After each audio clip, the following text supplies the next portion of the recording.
अच्छा जरा विचार करें, जब भगवान श्री कृष्ण ने अर्जुन को गीता का ज्ञान दिया था, गीता का ज्ञान दिया था भगवान ने, किसको दिया? अर्जुन को। तो अर्जुन कौन थे? एक क्षत्रिय था, एक योद्धा था, भगवान का सखा था, मित्र था। जब भगवान ने ज्ञान दिया उसके बाद वो क्या बन गए? तब भी वो योद्धा ही थे, क्षत्रिय थे, युद्ध किया। फिर बदलाव कहां आया? अर्जुन के मन के अंदर। पहले वो युद्ध कर रहा था अपने लिए, इसलिए डर रहा था कि परिवार मारा जाएगा, उसके जिम्मेदार मैं रहूंगा। लेकिन अब युद्ध कर रहा है भगवान के लिए, क्योंकि धर्म के लिए युद्ध कर रहा हूं और ये इससे प्रभु को प्रसन्नता मिलेगी, क्योंकि ये सभी अधर्मी हैं, इनको दंड मिलना चाहिए।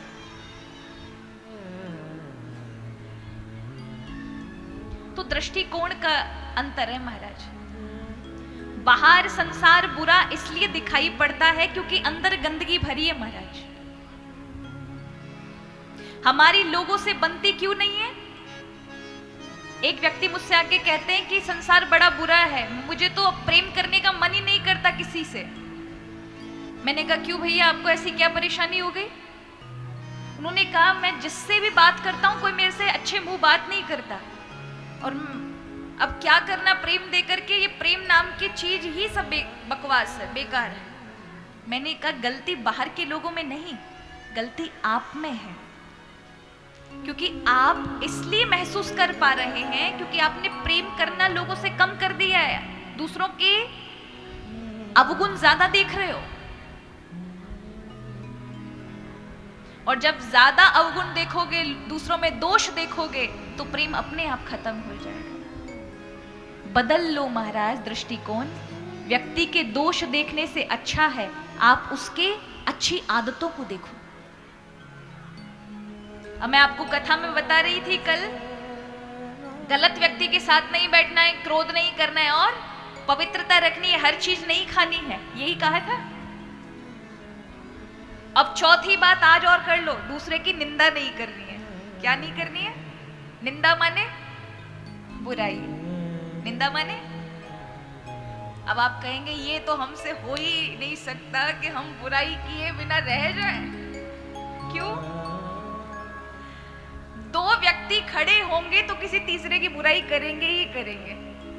रह सकते हैं? हमारी माताएं, प्यारी प्यारी बहनें, ये चार सहेली मिल जाएं और किसी तीसरे की बुराई ना हो, ऐसा हो सकता है? आप भी कोई कम नहीं है महाराज। आप भी कहीं खड़े हो जाए तो बिना बुराई रह जाए, ऐसा कैसे हो सकता है?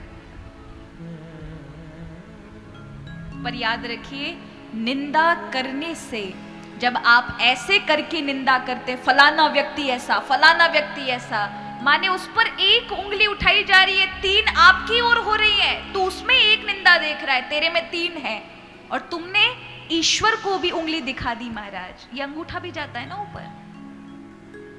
यानी किसी दूसरे में दोष जब देखते हो तो आपने ईश्वर में दोष देखा, और वही ईश्वर तुम्हारे और दिखाता है कि तीन दोष तू एक देख रहा है, तेरे में तीन दोष है, अपने में कभी निहारा। इसलिए हमारे दोष नहीं देखने चाहिए। कोई गलत व्यक्ति भी है तो 7 दिन के लिए ये नियम बांध लो, जिसको भी आपको गुस्सा आता है, जो भी आपको अप्रिय लगता है, बुरा लगता है, उसकी निंदा करने का मन होता है, आज से निंदा नहीं करोगे। क्या करोगे? उसकी कोई एक अच्छी आदत को तलाशने की कोशिश करो, क्या उसमें अच्छा है। जब आपकी अच्छाई में नजर पड़ेगी, विचार बदल जाएंगे, मन बदल जाएगा। निंदा करना महान पाप कहा गया है। ये ऐसा पाप है जिसका दंड प्रत्येक व्यक्ति को भोगना पड़ता है, इसलिए निंदा कभी नहीं सुननी चाहिए। गोस्वामी तुलसीदास जी कहते हैं, पर निंदा सम नहीं अघमाई। इस संसार में पर निंदा से बढ़कर के कोई पाप नहीं है। पर निंदा का जो पाप है ना महाराज, ये बड़ा दुखदाई होता है, इसलिए कभी भी दूसरों की बुराई नहीं करनी चाहिए।